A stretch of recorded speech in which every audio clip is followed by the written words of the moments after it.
Critíquenme, lloren o insúltenme si les da la gana, pero no me arrepiento de todo lo que le hago a esa calaña de la humanidad. Sabemos que el Harfuch es un hombre que no es de mucha paciencia. Es más, me alegra no ser ladrón porque ya verás tú dónde le caigas mal a este sujeto, el cual sin miedo ni nada está en una guerra contra los chapitos, los cuales luego de que su jefe fuera capturado, lo que hicieron en el helipuerto de Harfuch nadie se lo esperó. Quédate hasta el final del video y descúbrelo. Todo comenzó meses antes de la captura, cuando los informes de inteligencia revelaron que Iván Archibaldo se estaba moviendo con menos cautela. Después de la caída de algunos de sus principales operadores, el capo había reforzado su seguridad, pero también había cometido errores. La red de informantes de Harfuch se infiltró en los barrios más controlados por el cártel, en las rutas de trasiego, en los escondites de los sicarios. Poco a poco el cerco se cerró. Se necesitaba una trampa perfecta, un golpe tan devastador que no le diera tiempo de escapar. El punto clave llegó cuando los informantes reportaron que Iván Archibaldo asistiría a una reunión de emergencia en un rancho fortificado en la sierra de Sinaloa. Era una oportunidad única. Se sabía que cada vez que Iván Guzmán salía de su escondite, lo hacía rodeado de un ejército de sicarios.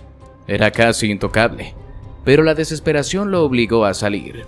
El cártel estaba perdiendo fuerza. Las finanzas se estaban viendo afectadas y los golpes de Harfuch lo habían acorralado más de lo que imaginaba. Si quería seguir en pie necesitaba reestructurar su organización, y para eso tenía que moverse. La fecha estaba confirmada. El rancho sería el epicentro de una reunión de alto nivel donde estarían los jefes de plaza, los comandantes de los sicarios más letales y los operadores financieros. No era solo la oportunidad de capturar a Iván, era la oportunidad de decapitar al cártel de una vez por todas. La operación fue planeada con precisión quirúrgica. Harfuch no dejaría cabos sueltos. Las fuerzas especiales fueron movilizadas en absoluto secreto. Unidades de élite del ejército, la marina y la Guardia Nacional se dividieron en varios grupos para atacar desde múltiples flancos. No habría margen de error. Helicópteros artillados despegaron desde bases clandestinas, mientras convoyes de vehículos blindados avanzaban en dirección al rancho. La noche era oscura, pero la tormenta de fuego que estaba por desatarse convertiría a la sierra en un infierno. La primera fase del operativo comenzó con la eliminación silenciosa de los vigías. Francotiradores camuflados en la montaña abatieron a los guardias apostados en las torres de vigilancia sin que nadie dentro del rancho se percatara. Luego, un dron de reconocimiento transmitió imágenes en tiempo real a la base de mando de Harfuch. El objetivo estaba dentro. El ataque fue fulminante. En cuestión de segundos, el estruendo de las explosiones sacudió la tierra. Los accesos al rancho fueron bloqueados con vehículos militares y las rutas de escape fueron selladas con barricadas improvisadas. Los sicarios intentaron reaccionar, pero la ofensiva fue brutal. Los helicópteros abrieron fuego contra los vehículos blindados del cártel, destruyéndolos antes de que pudieran ser utilizados para la fuga. Dentro del rancho el caos se desató. Los hombres de Iván intentaron resistir, pero las fuerzas especiales avanzaban con una precisión letal. Cada habitación fue despejada con ráfagas de fuego, con explosiones controladas, con combates cuerpo a cuerpo en los pasillos estrechos. En medio del fuego cruzado, Iván Archibaldo supo que no había escapatoria. Los sicarios caían a su alrededor. Las paredes del rancho estaban perforadas por balas, y la única salida que tenía estaba bloqueada por soldados que no estaban allí para negociar. Intentó correr hacia la parte trasera del rancho, donde lo esperaba una camioneta blindada con el motor encendido. Pero la suerte no estaba de su lado. Un helicóptero detectó el movimiento y disparó una ráfaga que destrozó el vehículo en cuestión de segundos. El estruendo de la explosión iluminó la noche, y los soldados aprovecharon la distracción para avanzar. Iván corrió, desesperado, buscando cualquier ruta de escape, pero ya era tarde. Fue derribado con una bala en la pierna, cayó al suelo con un grito de dolor, su sangre empapando la tierra. Intentó arrastrarse, alcanzar su arma, pero en un instante sintió el peso de una bota aplastándole la espalda. Cuando levantó la vista, vio a Omar García Harfuch parado frente a él. Los soldados rodeaban la escena, con sus armas apuntando directamente a su rostro. Iván intentó hablar, pero Harfuch solo lo miró con una expresión de absoluto desprecio. No había nada que decir. «Hasta aquí llegaste», fue lo único que dijo Harfuch antes de que los soldados lo esposaran con brutalidad. ¿Será el fin del cártel de los Chapitos? Los Chapitos no iban a quedarse de brazos cruzados. Nunca lo hacían. Desde la captura de Iván, la tensión en Sinaloa aumentó como gasolina derramada en el suelo, esperando una chispa. Había rumores de represalias, de nuevos ataques, de una respuesta que haría temblar a las fuerzas de seguridad, y la chispa llegó en el momento más inesperado. Los chapitos encontraron el punto débil. Sabían que los helicópteros de combate de Harfuch habían sido clave para capturar a Iván. Fueron esas malditas máquinas voladoras las que sellaron su destino. Desde el aire los soldados habían cerrado cualquier ruta de escape, destruyendo los vehículos que podrían haberlo sacado del rancho, bloqueando las montañas con fuego y metal. Fue la superioridad aérea la que hizo imposible su huida, así que tomaron una decisión: destruir el helipuerto desde donde operaban esos helicópteros. No era solo una venganza, era una estrategia. Si el gobierno perdía el control del cielo, la guerra volvería a ser de ellos. Si los helicópteros quedaban fuera de servicio, podrían moverse con más libertad, lanzar sus ataques con menos riesgo y reorganizar su estructura sin tener a Harfuch vigilándolos desde las alturas. El ataque fue planeado con precisión quirúrgica. Los chapitos sabían que no podían hacerlo de frente. Un asalto directo habría sido suicida. Así que usaron a sus mejores operadores, hombres entrenados en explosivos, infiltración y sigilo. El helipuerto estaba en una base militar en las afueras de Culiacán, protegido pero no impenetrable. No podían simplemente entrar con camionetas artilladas y disparar a lo loco. Tenían que hacerlo de manera quirúrgica. Se movieron en la oscuridad. La noche estaba cerrada cuando un convoy de vehículos robados avanzó sigilosamente por una ruta secundaria que bordeaba la base militar. No usaron luces, no querían ser detectados antes de tiempo. Cada movimiento estaba calculado. Un grupo de sicarios descendió a unos kilómetros de la base, cargando mochilas con explosivos de alta potencia, diseñados para detonar en cadena y reducir a cenizas cualquier estructura cercana. Se movieron como sombras, esquivando patrullas, usando túneles de drenaje para acercarse sin ser vistos. Cuando llegaron a la cerca perimetral del helipuerto, trabajaron en silencio. Uno de ellos, un experto en demolición que había trabajado con exmilitares corruptos en el pasado, colocó los explosivos en puntos estratégicos. Las cargas estaban diseñadas para causar el mayor daño posible. No solo destruirían el helipuerto, sino que harían que la explosión se sintiera a kilómetros de distancia. El tiempo jugaba en su contra. No podían quedarse mucho. La vigilancia era constante, pero esa noche los soldados habían bajado la guardia. El factor sorpresa estaba de su lado. Cuando todo estuvo listo, el líder del equipo activó el temporizador. Se miraron entre sí, respiraron hondo y desaparecieron en la oscuridad. El infierno se desató minutos después. Las explosiones fueron tan brutales que iluminaron el cielo nocturno como si fuera de día. El suelo tembló. El estruendo sacudió las ventanas de los edificios cercanos. Los helicópteros que estaban estacionados en el helipuerto fueron devorados por la onda expansiva. Las llamas se alzaron como gigantes hambrientos, consumiéndolo todo a su paso. La base entró en caos. Los soldados corrieron en todas direcciones, intentando entender qué demonios acababa de pasar. Pero cuando llegaron al helipuerto, ya no quedaba nada que salvar. Harfuch recibió la noticia en menos de 5 minutos. Su teléfono vibró en la madrugada. No necesitó ver el mensaje para saber que algo había salido mal. Cuando atendió la llamada, la voz del oficial al otro lado de la línea estaba cargada de tensión. «Jefe, el helipuerto lo destruyeron». Silencio. «¿Heridos?», preguntó Harfuch con voz gélida. «Múltiples, pero lo peor es que los helicópteros están fuera de servicio». Harfuch cerró los ojos por un momento. Sabía lo que significaba. Los chapitos lo habían golpeado donde más dolía. Sin su poder aéreo, sus operativos se volverían más lentos, más vulnerables. Los cárteles aún controlaban las carreteras, las montañas, los pueblos que servían como refugio. Sin helicópteros, cada incursión sería más peligrosa, cada captura sería más difícil. Era un golpe de genios. Harfuch respiró hondo y se enderezó en su asiento. La guerra acababa de cambiar. Los chapitos no solo estaban vengando a Iván, estaban preparando algo más grande. Ahora que el gobierno había perdido los cielos, ellos podían moverse sin el miedo de ser cazados desde el aire. Podían planear su próximo ataque, y Harfuch sabía que vendría. Sabía que no se detendrían hasta que su venganza estuviera completa. Se levantó y salió de su oficina. Los soldados lo esperaban con miradas de incertidumbres. «Aseguren todas las rutas de escape en la ciudad. Levanten retenes en cada entrada. Nadie entra, nadie sale sin mi autorización». Su voz era un filo de acero. «Si quieren una guerra, la tendrán». ¿Hasta dónde sería capaz de llegar el Harfuch? En las entrañas de su búnker de operaciones, Harfuch contemplaba el mapa extendido sobre la mesa. Sus ojos no parpadeaban, sus manos estaban firmes. Ya había tomado una decisión. Destruiría a los chapitos. No dejaría a uno solo con vida. No era solo una cuestión de justicia, era personal.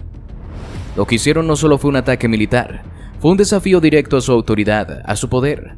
Y nadie desafía a Omar García Harfuch sin enfrentar consecuencias devastadoras. La inteligencia ya tenía la ubicación, un rancho fortificado en las montañas de Durango. Allí se habían reunido los líderes del cártel, los mismos que habían planeado el ataque al helipuerto, los mismos que habían jurado vengar la captura de Iván Archibaldo.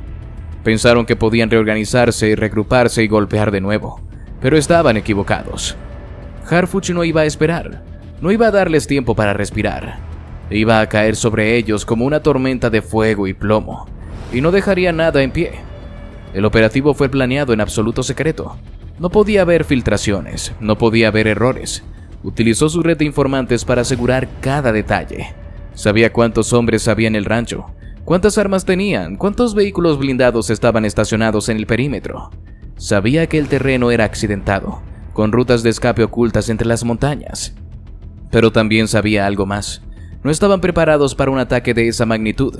No esperaba que respondieran tan rápido. Eso era su ventaja. La noche de la operación, el aire estaba cargado de electricidad. Los comandos de élite se movieron con precisión quirúrgica. Utilizaron vehículos sin insignias, camiones civiles adaptados para el combate. Se dividieron en 3 grupos para atacar desde diferentes flancos. Se aproximaron por los caminos menos vigilados, en silencio, sin luces. Nadie dentro del rancho sabía que el infierno estaba a punto de desatarse sobre ellos. El ataque comenzó con una explosión ensordecedora. Harfuch había ordenado volar las torres de vigilancia primero, eliminando los ojos del cártel. Los vigías no tuvieron tiempo de reaccionar. Sus cuerpos fueron lanzados al aire por la onda expansiva, y cuando cayeron al suelo ya no eran más que muñecos rotos. La confusión se extendió como un incendio. Los hombres de los chapitos corrieron hacia sus posiciones, pero ya era demasiado tarde. Los comandos de élite irrumpieron con una precisión letal. Se movían en formación cerrada, avanzando en silencio, disparando solo cuando era necesario. Las primeras víctimas ni siquiera vieron venir la muerte. Fueron derribados con tiros precisos en la cabeza. No hubo margen de error. No se dio cuartel. Los sicarios que intentaron organizar una defensa fueron barridos por ráfagas de metralla que destrozaron sus cuerpos antes de que pudieran siquiera levantar sus armas. El sonido de los disparos resonó en las montañas, amplificado por el eco, como si el cielo mismo rugiera de furia. Dentro del rancho el caos era absoluto. Los líderes del cártel gritaban órdenes desesperadas, tratando de organizar una resistencia. Algunos intentaron huir por los túneles de escape, pero Harfuch ya había pensado en eso. Los explosivos colocados estratégicamente hicieron estallar las salidas subterráneas, sellándolas bajo toneladas de roca y escombros. No había salida, no había salvación. La desesperación se apoderó de ellos. Se dieron cuenta de que estaban atrapados como ratas. La batalla se intensificó cuando los comandos irrumpieron en el interior del rancho.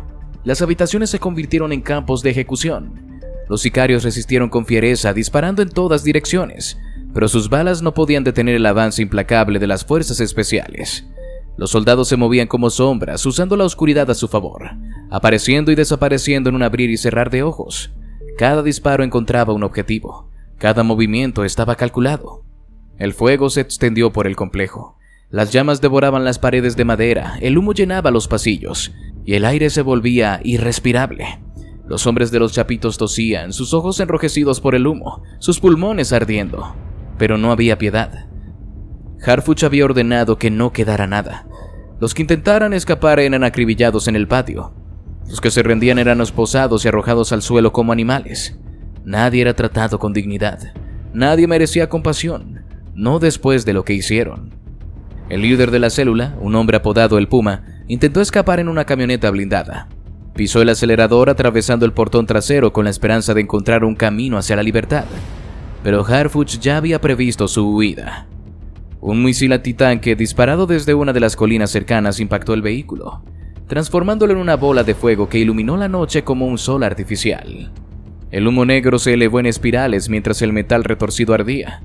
No hubo sobrevivientes. Harfuch caminó entre los cadáveres, sus botas aplastando el polvo ensangrentado. No mostraba emoción, no había rabia en su rostro, solo una determinación fría y absoluta. Observó los cuerpos esparcidos en el patio, los ojos abiertos de aquellos que alguna vez habían creído que podían desafiarlo. Se detuvo frente a uno de los prisioneros, un joven de no más de 20 años, con el rostro cubierto de lágrimas y suciedad. Temblaba de miedo, sus labios murmuraban súplicas que nadie escuchaba. ¿Por qué lo hiciste?, preguntó Harfuch, su voz baja, afilada como una navaja. No quería. Yo solo seguía órdenes, balbuceó el prisionero, su cuerpo encogido en el suelo. ¿Seguir órdenes?, repitió Harfuch, inclinándose hasta que su rostro quedó a centímetros del joven. ¿Siguiendo órdenes destruyeron mi helipuerto? ¿Siguiendo órdenes mataron a mis hombres? ¿Siguiendo órdenes intentaron vengar a su maldito jefe? El prisionero no respondió. Las lágrimas corrían por sus mejillas sucias. Sus hombros temblaban de miedo. Harfuch lo miró por un largo momento, sus ojos oscuros y fríos, antes de levantarse lentamente. Llévenselo, a todos, y que sufran. No quiero que ninguno muera rápido. Quiero que recuerden esta noche hasta su último aliento. Los comandos obedecieron sin dudar. Arrastraron a los prisioneros hacia los camiones militares. No hubo resistencia. Todos sabían que habían perdido, que el hombre que estaba frente a ellos no tenía compasión, y que la guerra con Harfuch acababa de volverse aún más sangrienta. Mientras el fuego consumía el rancho, Harfuch encendió un cigarro y observó las llamas danzar en la oscuridad. ¿Será que la tortura apenas está comenzando? El aire dentro del camión estaba cargado de miedo y desesperanza. El hedor a sangre y sudor lo impregnaba todo. Algunos prisioneros murmuraban en voz baja, intentando encontrar consuelo en rezos ahogados, mientras que otros simplemente cerraban los ojos y esperaban lo peor. Sabían lo que les esperaba, sabían que su destino ya estaba sellado. Los soldados a cargo del traslado no hablaban, pero de vez en cuando uno de ellos les dirigía miradas de desprecio. No sentían lástima. Para ellos estos hombres no eran más que basura. Asesinos, extorsionadores, narcotraficantes, que habían destruido comunidades enteras. No merecían otra cosa que sufrimiento.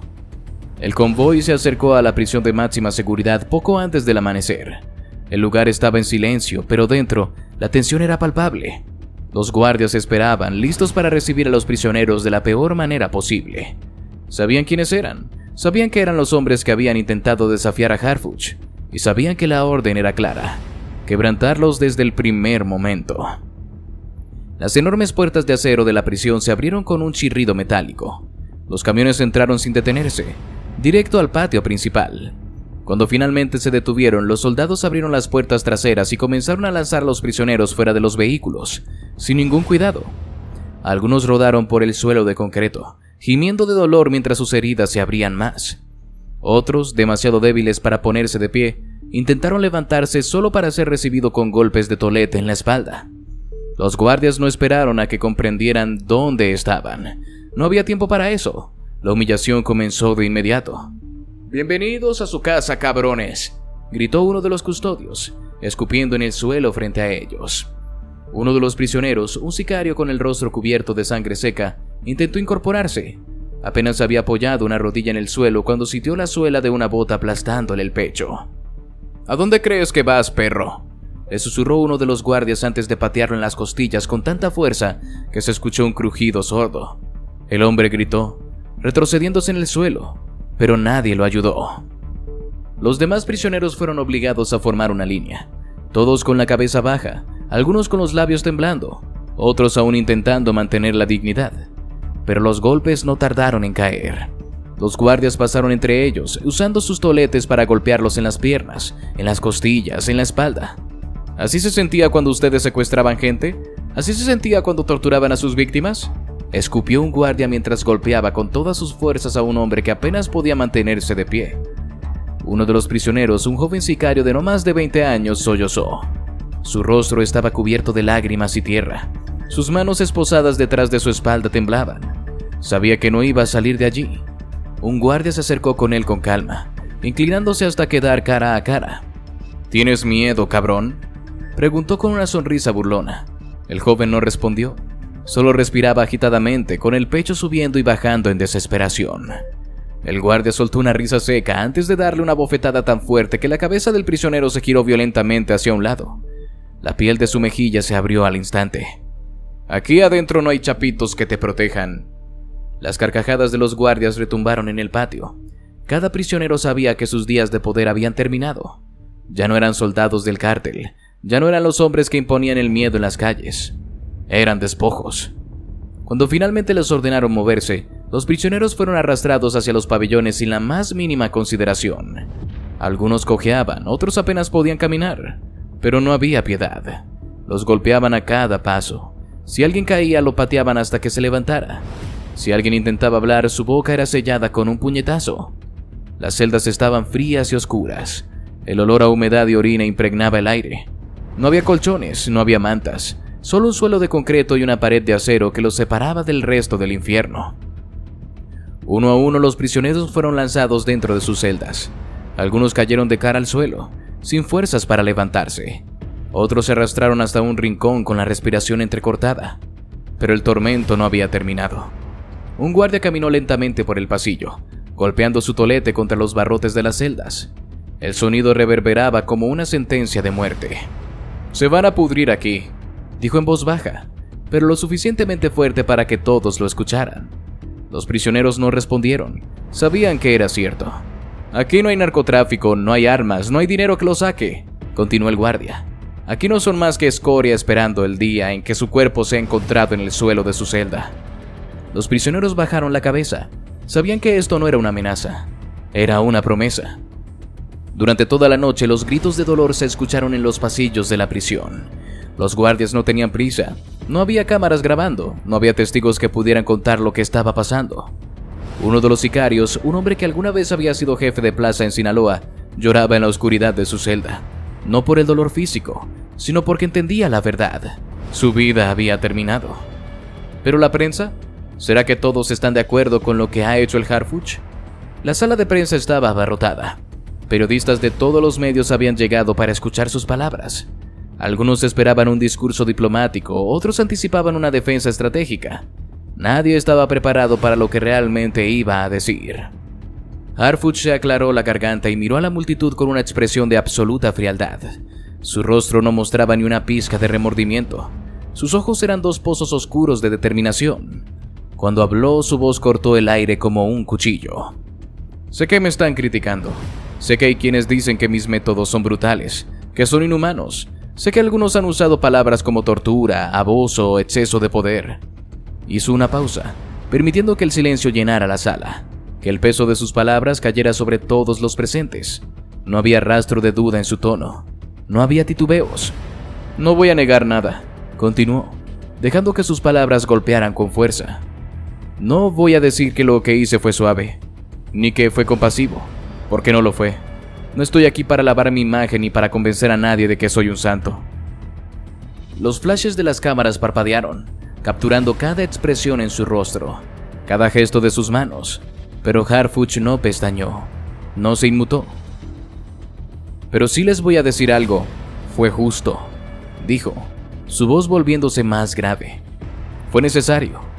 Un murmullo recorrió la sala, pero nadie se atrevió a interrumpirlo. Había algo en su presencia que imponía respeto, algo que incluso los periodistas más osados no se atrevían a desafiar. «¿Justo?», repitió un periodista desde el fondo de la sala, su voz temblorosa. «¿Justo como en golpear a prisioneros esposados? ¿Justo como en negarles comida y agua?». Harfuch se giró hacia él lentamente, sus ojos penetrantes como un par de cuchillas. No había compasión con ellos. «¿Justo como lo que hicieron ellos?», respondió sin un ápice de emoción. «¿Justo como cuando secuestraron y torturaron a inocentes? ¿Justo como cuando mataron a policías y colgaron sus cuerpos en puentes? ¿Justo como cuando extorsionaron a familias, cuando destruyeron comunidades enteras?». El periodista guardó silencio. Harfuch no le dio tiempo de responder. «No hablen de justicia si no saben lo que significa», espetó, su voz fría y cortante. «No me pidan compasión por hombres que no la tuvieron». Su mirada recorrió la sala, enfrentando a cada periodista, retándolos a contradecirlo. Nadie lo hizo. «Dicen que mis métodos son inhumanos», continuó, «que soy brutal, que no tengo piedad. Y tienen razón». Un susurro de sorpresa recorrió la sala. No esperaba esa confesión. «No tengo piedad», afirmó, su voz tan firme como su mirada. «No la tuve cuando ordené que fueran golpeados. No la tuve cuando di la orden de dejarlos sin comida. No la tuve cuando decidí que se pudrirían en esa celda sin ver la luz del sol. Los murmullos se intensificaron, pero Harfuch no se detuvo. ¿Y saben por qué?, preguntó. Su voz ahora tan baja que la sala tuvo que contener el aliento para escuchar. Porque no son humanos. La declaración cayó como una bomba. Los periodistas se miraron entre sí, algunos con expresiones de shock, otros con fascinación. Harfuch no había terminado. Son más que basura, escupió, su tono cargado de desprecio. Son escoria que ha hecho de este país un cementerio. Seres que han convertido la violencia en su lenguaje, que han torturado, matado, extorsionado y destruido sin ningún remordimiento. El ambiente en la sala se volvió tenso, cargado. Las palabras de Harfuch no eran solo una declaración, eran una sentencia. ¿Y ahora quieren que yo tenga remordimientos?, preguntó, su voz cargada de una ironía amarga. ¿Quieren que me disculpe por hacer lo que ellos nunca hicieron? El silencio fue absoluto. No, dijo con frialdad, no me disculparé.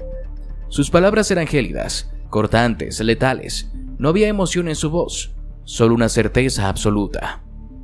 Yo sé lo que soy, admitió. Sé que me llaman brutal, despiadado, inhumano, y no me importa. Hizo una pausa, dejando que sus palabras se asentaran. Porque sé que estoy haciendo lo correcto. Nadie se movió, nadie habló. Era como si el aire en la sala se hubiera congelado. Esto no es un juego de buenos contra malos, continuó. Esto es una guerra contra un mal que ha corrompido nuestras calles, que ha envenenado a nuestros jóvenes, que ha destruido familias enteras. Su voz resonaba con una intensidad que electrizaba el ambiente. Y si tengo que convertirme en un monstruo para derrotarlos, entonces eso es lo que seré. Sus palabras eran una declaración de guerra. No me importa cuántas críticas reciba. No me importa cuántas veces mi nombre aparezca en sus periódicos con palabras como brutalidad o violación de derechos humanos. No me importa cuántas organizaciones vengan a señalarme con el dedo. Su voz era una roca inamovible. Porque mientras ellos lloran por sus derechos, yo estoy aquí asegurándome de que no vuelvan a matar, a violar, a torturar. Sus ojos se endurecieron. Su mirada era la de un juez implacable. No voy a pedir perdón, dijo, su tono afilado como una cuchilla. Porque yo sé una cosa que ustedes no saben. La sala estaba en silencio, todos conteniendo el aliento. No puedes destruir la maldad con palabras bonitas. Solo se destruye con fuerza, con terror, con un poder tan aplastante que entiendan que no tienen escapatoria. Sus palabras eran fuego, y yo soy ese poder. Se dio la vuelta y salió de la sala sin mirar atrás. No necesitaba quedarse para escuchar las preguntas. Ya había dicho todo lo que tenía que decir. Y así llegamos al final de este video. Si te gustó, te invito a que nos des tu me gusta para seguir haciendo más videos como este. Además de que no olvides suscribirte y activar la campanita para que no te pierdas ninguno de nuestros nuevos videos. Te deseo un gran día. Hasta la próxima.